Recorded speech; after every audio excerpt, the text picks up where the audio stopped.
Tonight's lecture is over coal. 1,000 feet above the mountains of central Appalachia, near the Kentucky-West Virginia border, a 4-seater plane ducks and sways like a tiny boat on an anxious sea. It's windier than expected, and Chuck Nelson, a retired coal miner seated next to the pilot, grips the door to steady his nerves.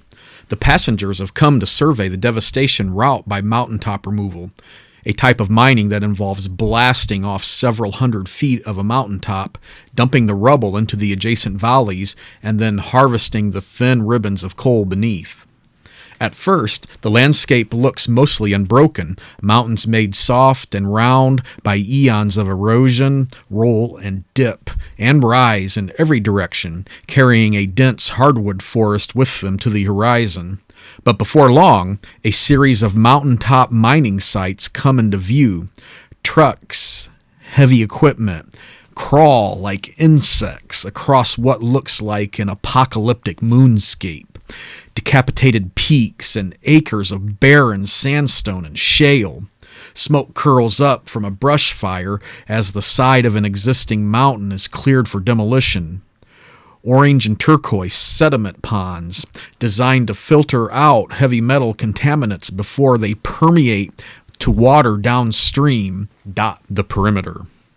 So here and there, tiny patches of forest cling to some improbably preserved ridgeline.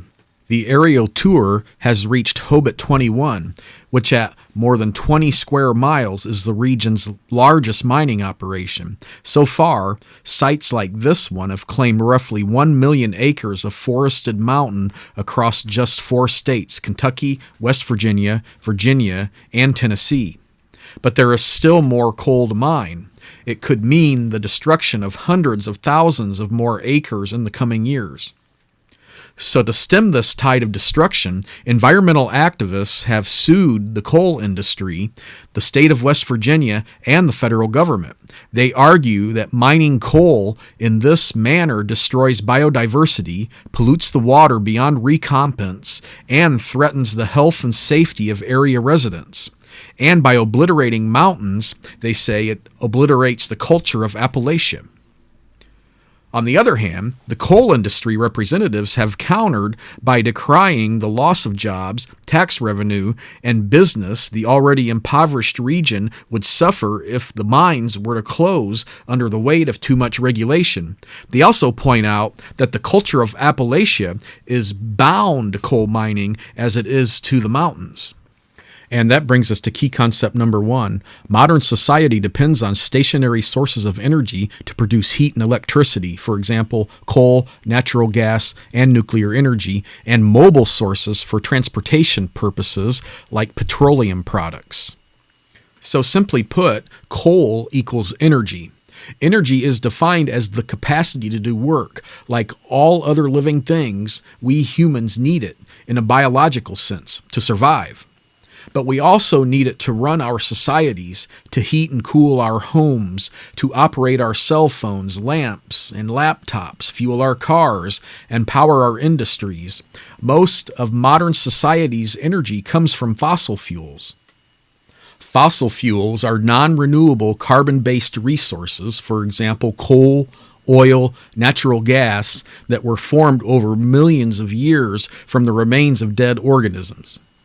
So remember, calling them non-renewable is a little bit of a red herring, but you got to understand why they're called non-renewable, because they take such a long time to make, but they can be renewed. Also, I'd like to point out that biomass fuels such as wood and animal dung are still the main fuel sources for heating and cooking in many less developed regions. In general, modern society depends on 2 categories of energy: stationary sources that provide electricity for buildings and mobile sources that fuel our transportation fleets like cars, boats, planes, etc. There are a variety of ways to produce electricity. The most common method comes in the form of thermoelectric power plants that burn a fuel like coal, natural gas, biomass, or even garbage. Electricity can also be produced by harnessing nuclear energy or geothermal heat of the earth, or by using renewable energy sources such as the energy of moving water, that's hydroelectric, solar energy, or wind. Mobile energy sources primarily come from oil, a fossil fuel which is refined to produce liquid fuels such as gasoline, diesel, and jet fuel. Vehicles can also run on compressed natural gas. Alternatively, liquid fuels like biodiesel or ethanol can be made from biomass, an energy source that is renewable as long as we don't harvest it faster than it can grow. The line between stationary and mobile fuel sources is beginning to blur as electric vehicles powered by rechargeable lithium-ion batteries are more and more regarded as the future of light vehicle traffic, running on batteries that get their power from stationary sources. This will give electricity a larger share of the global energy market, increasing demand and scrutiny on how we generate that electricity.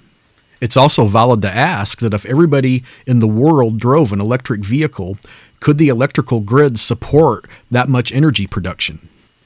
I mean, the book likes to call wind and solar these clean energy sources, but really they're not.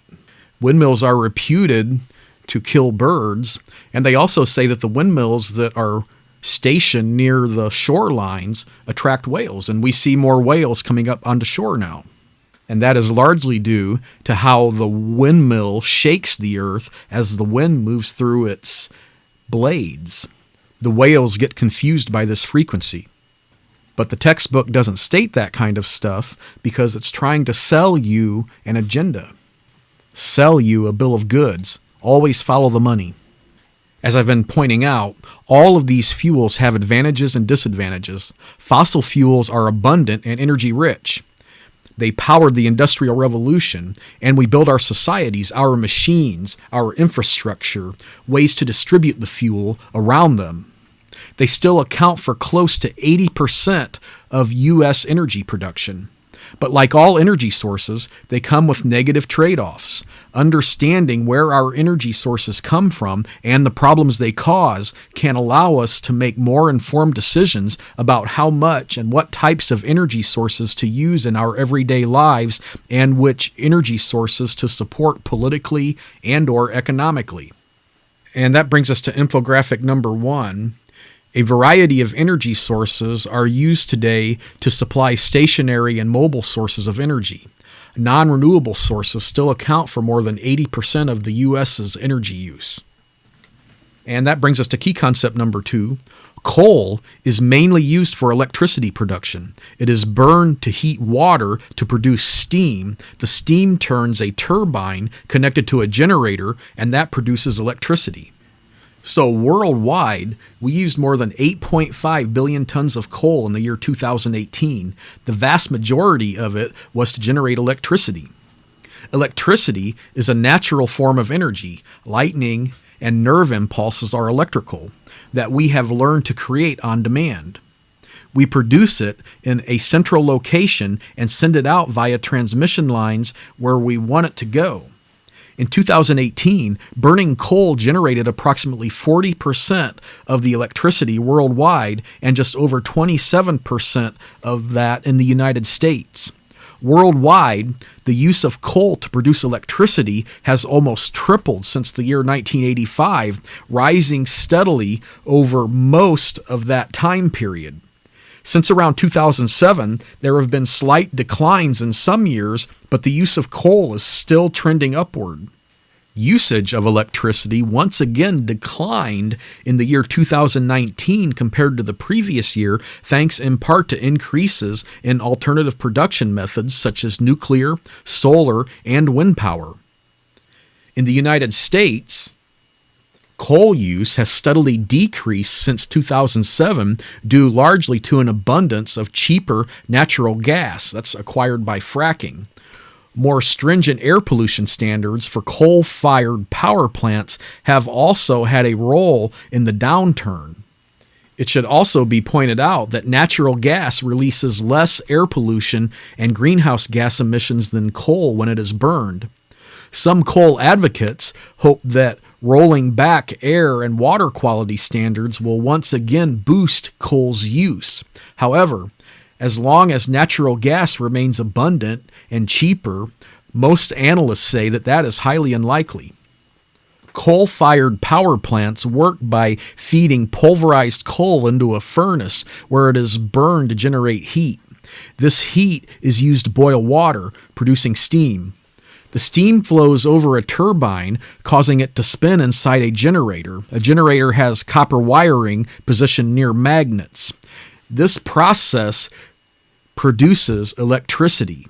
It takes roughly 1 pound of coal to generate 1 kilowatt hour of electricity. That's enough to run 10 100-watt incandescent light bulbs for 1 hour, an energy-efficient refrigerator for 20 hours, or an older and less efficient refrigerator for 7 hours.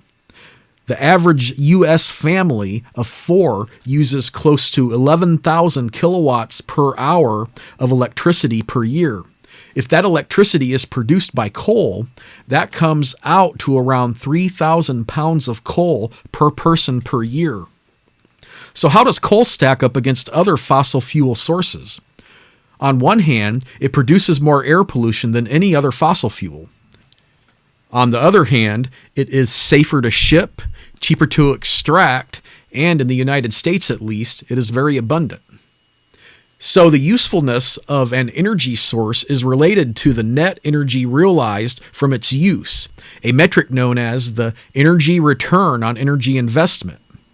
An evaluation of the EROEI allows us to compare the amount of energy we get from any individual source to the amount we spend to obtain, process, and ship it. In terms of electricity production, coal is neither the best nor the worst. It has an average energy return on investment, or EROEI, of about 17 to 1. That is 17 units of energy produced for every 1 unit consumed.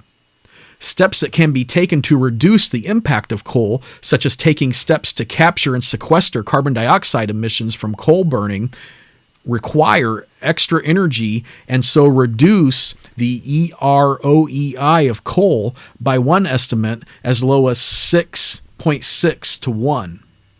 There can be considerable variability in the EROEI estimate for a given energy source because many factors influence its net yield. This is especially true for wind or solar electricity production. Windy or sunny areas will have higher EROEI than areas with less dependable wind or less abundant solar radiation. As fossil fuel supplies have declined, the EROEI has also declined. That is, more energy is required to extract the remaining supplies. On the other hand, improvements in technology, especially for renewable energy sources, are raising the EROEI of these methods.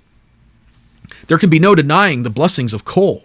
This sticky black rock has powered several waves of carbon-based industrialization, first in Great Britain and the United States, and now in China.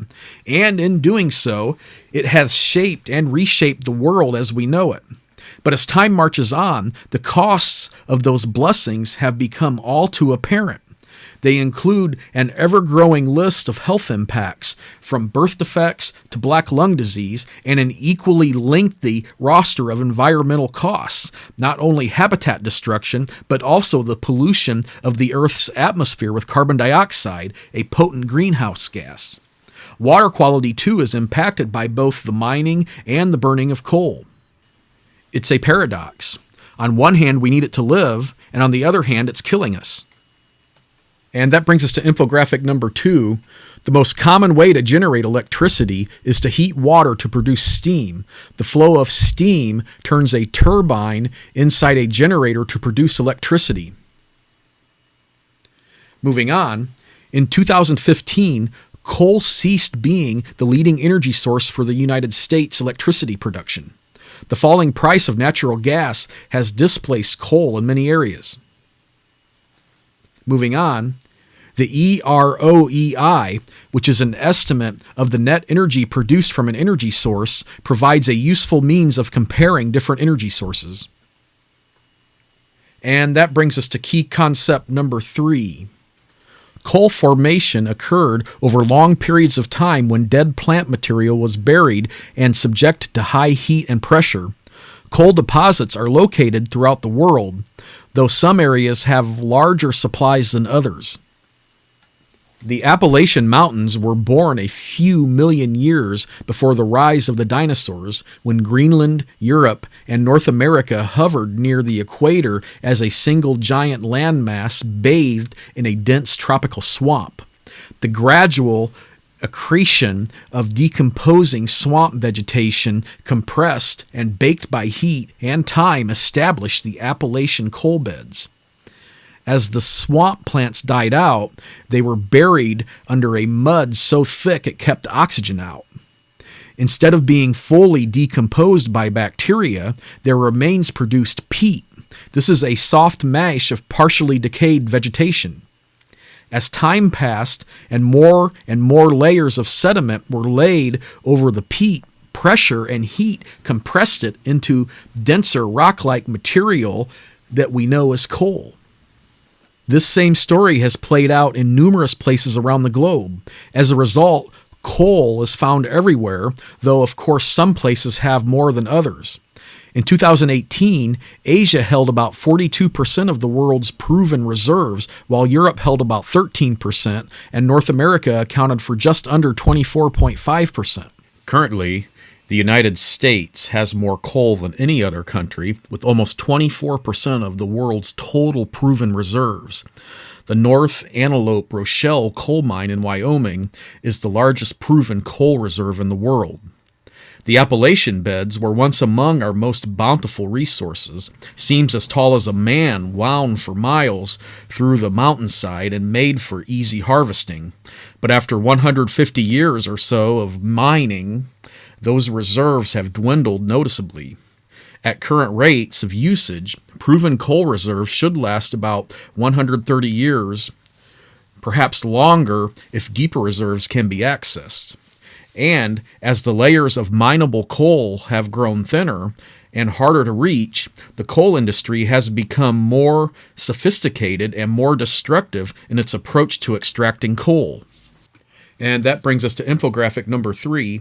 Coal is formed over long periods of time as plant matter is buried in an oxygen-poor environment and subjected to high heat and pressure. Places with substantial coal deposits that are retrievable with current technology are called coal reserves. And that brings us to key concept number 4. Coal close to the surface is accessed in flat areas via strip mining and in mountainous areas with mountaintop removal, or MTR. Both are cost-effective mining techniques, but MTR creates significantly more environmental damage than traditional strip mining. So the method used to retrieve coal depends on the depth of the deposit and the thickness of the coal seam. Surface mining techniques tackle coal seams that are close to the surface of the ground by simply digging down to expose it. If the land is fairly level, such as in the rich deposits of Wyoming, strip mining is the method of choice. Vegetation, soil, and rock that lie above the coal seam are stripped away, and heavy equipment digs out the coal. So in a strip mine, the overburden, that is, the material that lies above the coal seam, can be systematically removed, typically in a narrow strip, one layer at a time, and stored nearby. Coal is removed from that exposed strip, and once exhausted, the rock is returned to the pit and topped with reserved soil. The area can be replanted with native grasses while the next strip is excavated and mining continues. So Hobart 21 is another matter. Located in the mountains of Appalachia, this method of surface mining is not an option. though thick coal seams deep under a mountain are accessed with subsurface mining methods in areas like Hobart 21, where coal seams are close to the surface or simply too thin to feasibly harvest with a traditional underground mine, mountaintop removal or MTR is used. This is where the entire mountaintop is removed to expose the coal seams below. This particular mountaintop removal site has claimed at least 12,000 acres of land and was once the site of several adjacent peaks. To get the coal beneath those peaks, miners begin by clearing the forest above. Next, they drilled holes deep into the mountainside, set dynamite in those holes, and blasted as much as 1,000 feet of mountain into a mass of rubble, and that is the overburden. Then, using buckets big enough to hold 20 mid-sized cars, they scoop that rubble into waiting dump trucks that will carry it away. The miners repeat this process several times until the layers of coal are exposed. So unlike the flat strip mine areas of Wyoming, there is nowhere to store the overburden. The MTR overburden is simply dumped down what is left of the mountainside into valleys and streams below. The process destroys the forest habitat, buries countless streams, and permanently reorders the land's natural contour. Acidic compounds can also be released from the rubble as rainwater reacts with iron sulfide components in the rock, converting it to sulfuric acid. This is known as acid mine drainage. This acid goes on to contaminate soil and streams and has become a major problem in both active and closed mines. It should also be noted that research has reported that acidic water not only is directly toxic to many aquatic plants and animals, but also alters the nutrient cycle of streams in ways that reverberate all the way up the food chain.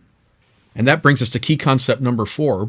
Strip mines are used in areas where the ground is fairly level and coal seams are close to the surface. The overburden is removed and set aside. The exposed coal seam is harvested using heavy equipment, and once exhausted, the strip is filled back in with the overburden and vegetation replanted.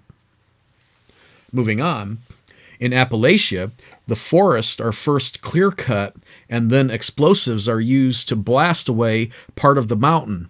Heavy equipment then digs through debris, dumping the overburden, soil and rock, into the nearby valley, burying streams as the valley is filled in. The exposed coal is dug out and some processing is done on site. Coal sludge left over from processing is stored in ponds on the mining site.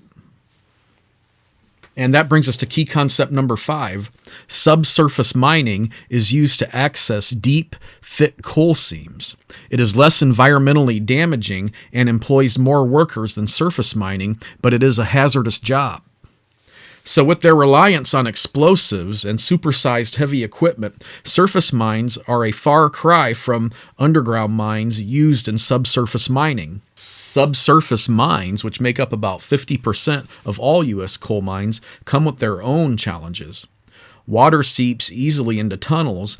As it does, hazardous chemicals leak from the surrounding rocks into the gathering pools. Like surface mines, subsurface mines can also be a major source of acid mine drainage if water collects in the tunnels or flows through nearby overburden piles. Operators must continuously pump water out of the mine tunnels into holding ponds or nearby ecosystems. Acidic water can also drain out of closed mines. This acidic water readily dissolves hazardous chemicals that might be in the rocks, such as heavy metals like mercury, arsenic, chromium, etc., and this increases the hazard that it presents. Subsurface mines are also dangerous places to work. Explosions and toxic fumes can be fatal to miners, and breathing in coal dust causes pneumoconiosis or black lung disease. In fact, more miners die from lung disease than from mining accidents. Fires, too, can start in a coal mine, and once they begin, it is hard to extinguish them. So, subsurface mines also come with some advantages. Unlike surface mines, they don't disrupt or permanently alter the large surface areas above them. And because subsurface mines require more workers, they employ more people.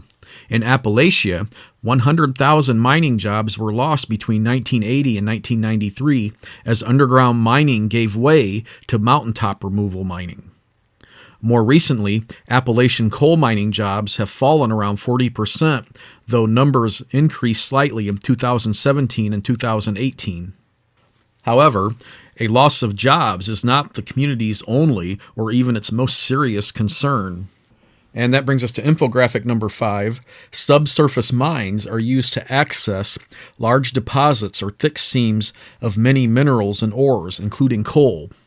Modern mining depends on powerful machinery to drill out tunnels and remove and transport the materials.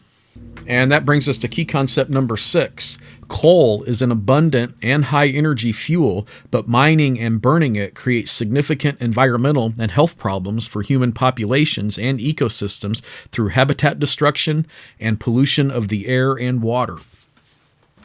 As I've said, coal is an energy-rich fossil fuel that has several advantages over other fossil fuels. Its wide distribution around the world means there is little, if any, geopolitical tension associated with coal supplies.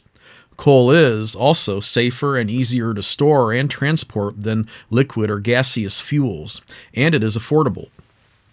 However, coal also has many disadvantages, and many of them are felt by the residents of Appalachia, such as Marie Gannot, the daughter, sister, wife, niece, and aunt of coal miners who has lived on the same property in Bob White, West Virginia, all of her life.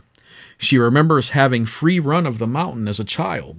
She says, "We had access to all the resources, food, medicine, water, that those mountain peaks provided," unquote. Things are different now. Gannot's children run into big yellow gates and no trespassing signs wherever they go. The mountaintops, she says, have been closed off for blasting, and in the past decade, several million tons of overburden have been dumped into the valleys around Bob White, West Virginia. The upheaval has had a noticeable impact on area residents. For one thing, the loss of forest and the compaction of so much soil have increased both the frequency and severity of flooding. Without trees and with the soil so compressed, the ground can't absorb water. Floods are about 3 times more serious than they ever were before. One 2003 flood nearly swallowed the entire valley. Floods aren't the only problem. In fact, it's the blasting that most scares Gannot. The explosions that send rock and debris flying can damage homes and, in rare cases, trigger rock slides. In 2005, a 3-year-old child was killed when a boulder crashed through his house and landed on the bed where he was sleeping. Blasting also fills the air with tiny particles of coal dust. This is easily inhaled and full of toxic substances like mercury and arsenic. Studies show higher than typical incidences of respiratory illnesses in mining communities. The health impacts are far-reaching. A 2011 study showed that children in mountaintop removal communities are more likely to suffer a range of serious birth defects, including heart, lung, and central nervous system disorders. And children aren't the only ones who are affected. Another study, published in 2012, found increased rates of leukemia and lung, colon, kidney, and bladder cancer in adults living in Appalachia counties with mountaintop removal sites compared to non-mining counties. It is estimated that about 1,200 people die each year due to the health impacts of mountaintop removal mining. So in addition to filling the air, these toxic substances also permeate the region's rivers, streams, and groundwater. MTR overburden has completely buried more than 2,000 miles of Appalachian streams. Biodiversity in the streams that remain and in the nearby forests has decreased in direct proportion to the concentration of toxic substances in the water. When tests revealed dangerous levels of selenium in the stream behind Gannot's house, she and her neighbors started getting their water from town. But the damage doesn't stop with the actual mining. Slurry impoundments, that is, reservoirs of thick black sludge, accompany each MTR mining operation. They, too, are a consequence of thinner coal seams. The thinner seams are messier, says Randall Maggard, a mining supervisor at Argus Energy, a company that has several mining operations throughout Appalachia. It's 6 inches of coal, 2 inches of rock, 8 inches of coal, 3 inches of rock, and so on. It takes a lot more work to process coal like that.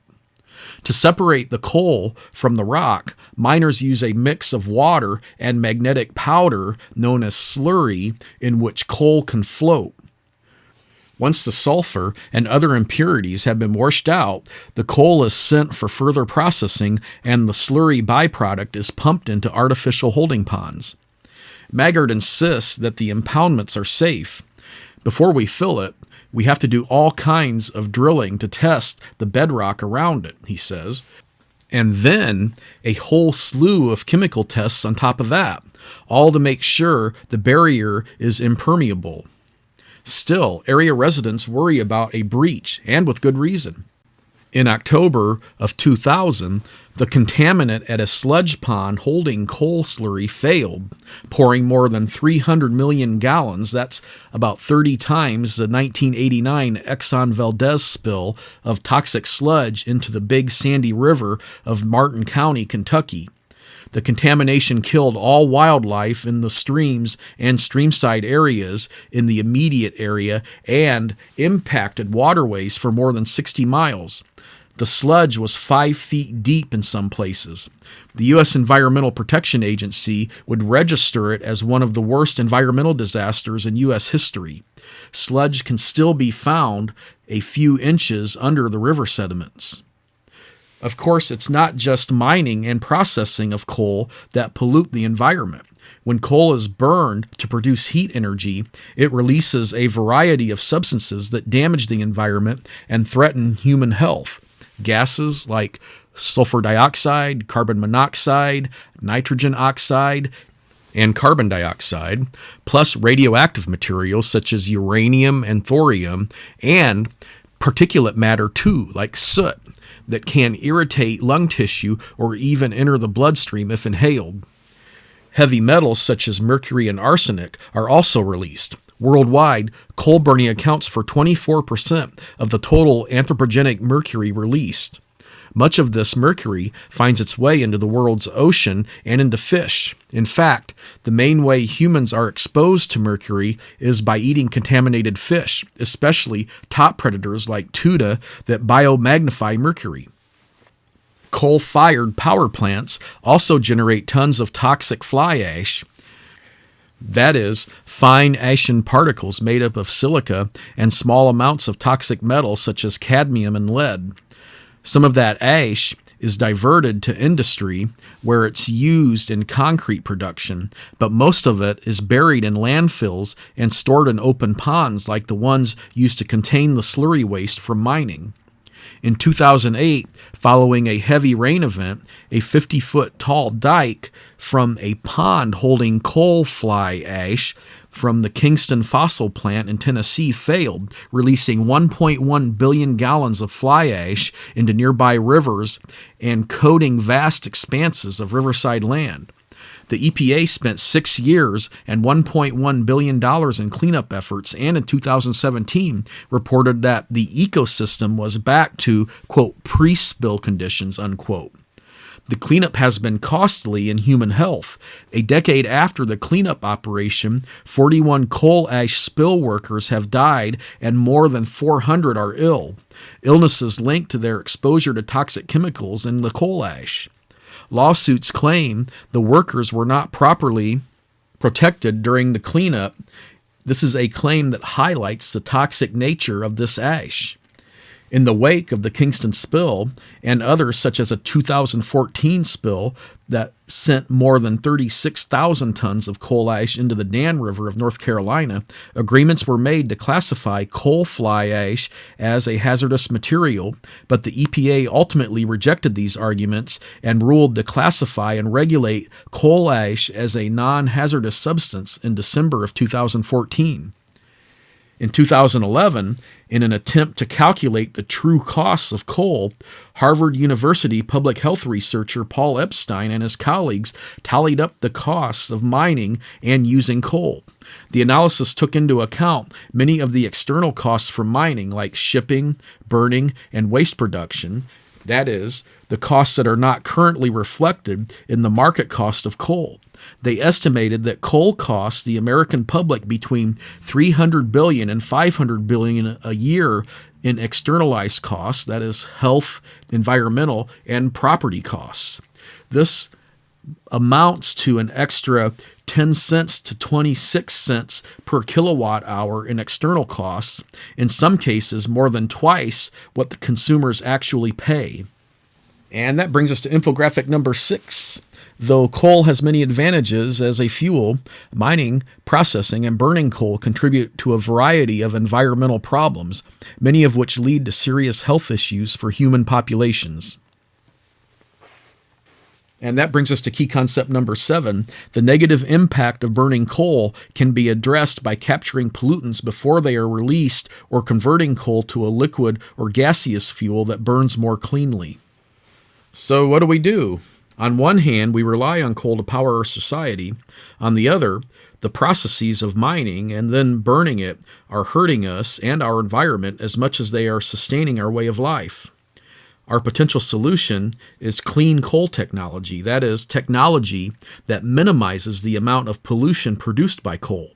For example, scientists and engineers around the world are working on ways to capture the gases emitted from burning coal. We already have the capacity to capture some emissions like mercury, particulate matter, and sulfur. The next big challenge is carbon capture and sequestration, or CCS. The capture and storage of carbon dioxide in a way that prevents it from re-entering the atmosphere and contributing to climate change.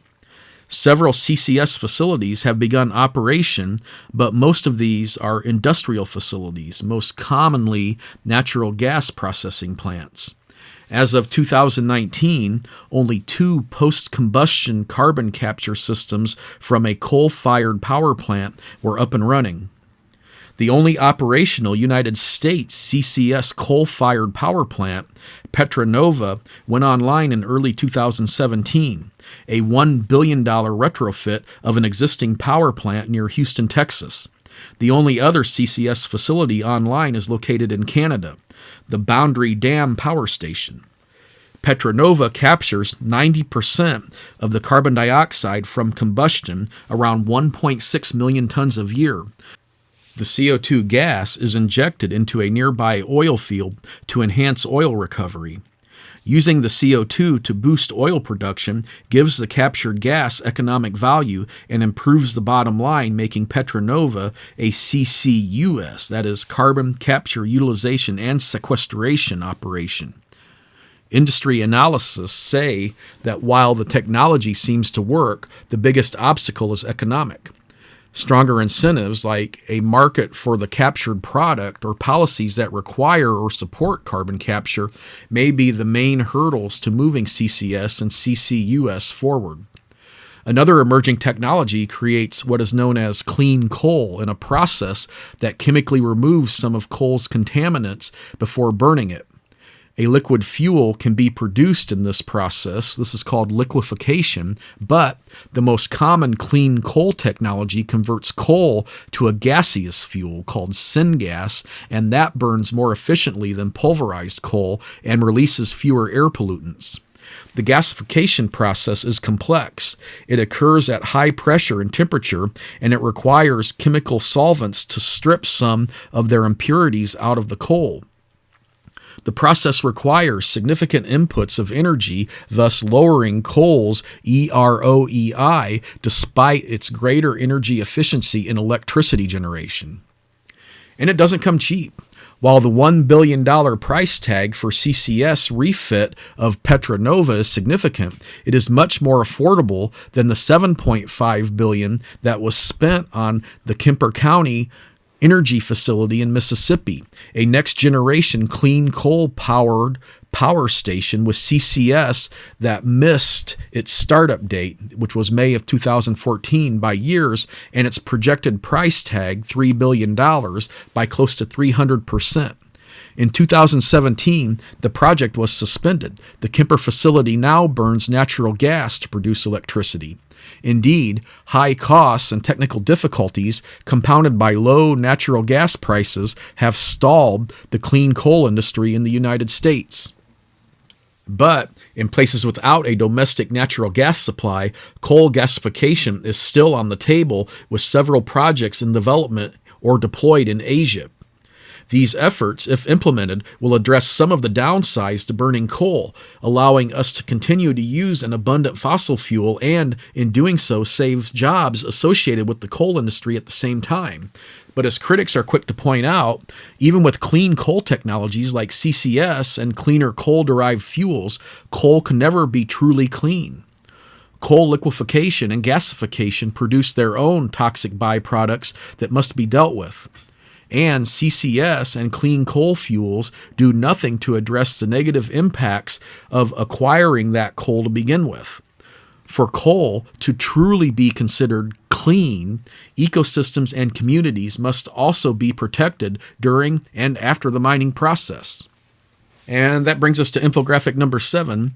The capture of carbon dioxide and subsequent storage that prevents it from re-entering the atmosphere would greatly decrease coal's contribution to global climate change. A variety of CCS methods are currently in research and development or are being tested as pilot programs. And that brings us to key concept number 8. Surface coal mines must undergo reclamation once they are closed. This reduces the environmental damage of mining, but does not eliminate it. So in some ways, closed MTR mines, that is, those where all the coal has been harvested, look even more alien than do active sites like Hobart 21.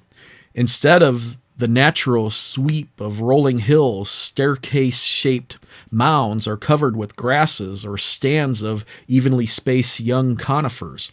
Such efforts represent the coal industry's attempt to honor the U.S. Surface Mining Control and Reclamation Act, which in 1977 mandated that areas that have been surface mined for coal be, quote, reclaimed, unquote, once the mines have closed.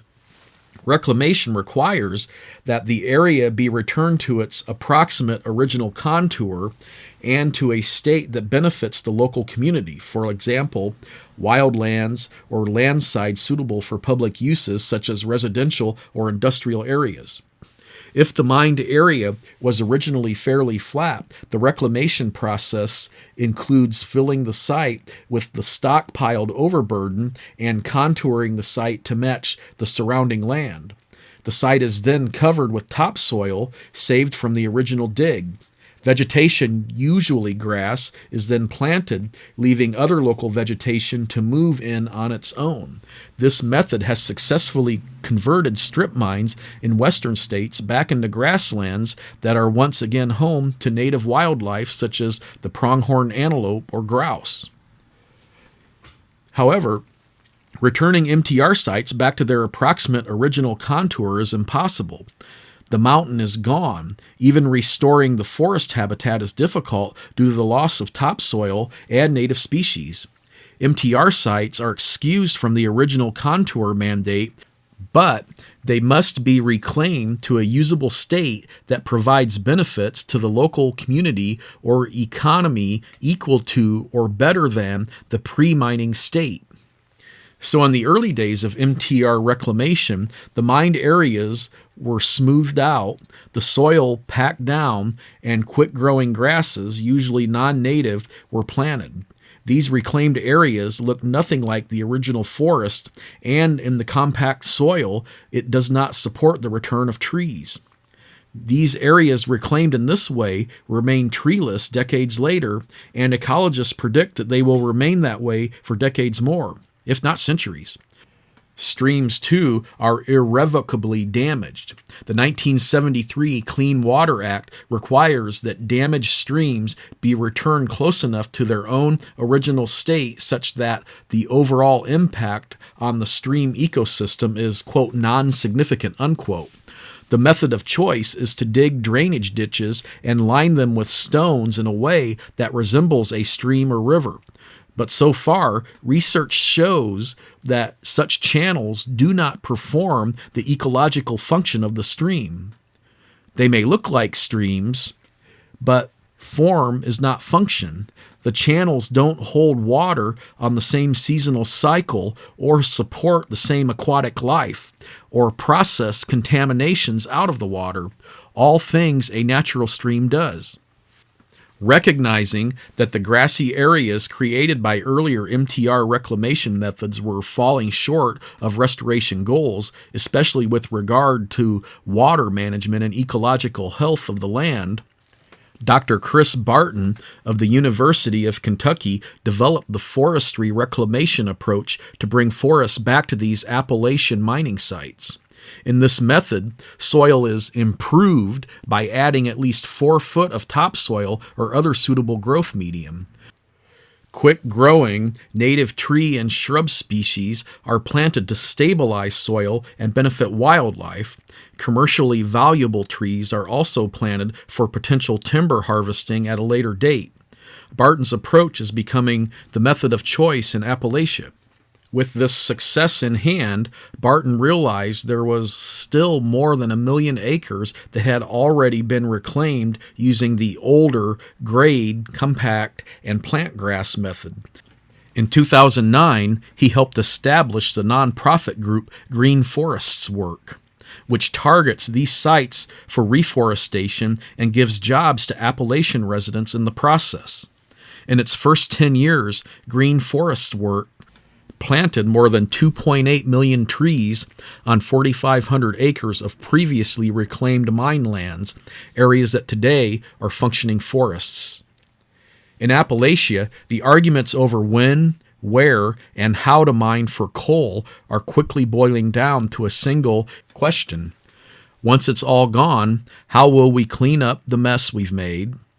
For a story that has played out over geologic time, the question is more immediate than one might think. In West Virginia, the coal reserves are expected to last another 50 years at best. That means no matter what regulations the government imposes or what methods the coal companies resort to, the day of reckoning will soon be upon us. And that brings us to infographic number 8. U.S. federal law requires that mine lands be restored close to their original state after surface coal mine operations cease. Though mountaintop removal mining sites can never be returned to their original state, the goal is to reclaim the land so it is suitable for public land uses like residential, commercial, or industrial, or is returned to a natural state, preferably a forest similar to the original. Let's review this chapter's core message. Coal is a major energy source. Coal mining brings irreversible environmental damage, pollution, and loss of biodiversity. We can lessen its impact, but not eliminate it as long as we use it. And that brings us to our chapter summary. In West Virginia, coal reserves are expected to last another 50 years at best. Once the coal is gone, the cleanup will be significant. As the Spruce No. 1 and the Hobart mines in West Virginia have shown us, coal mining, especially mountaintop removal, causes irreversible environmental degradation and significant environmental and health risks.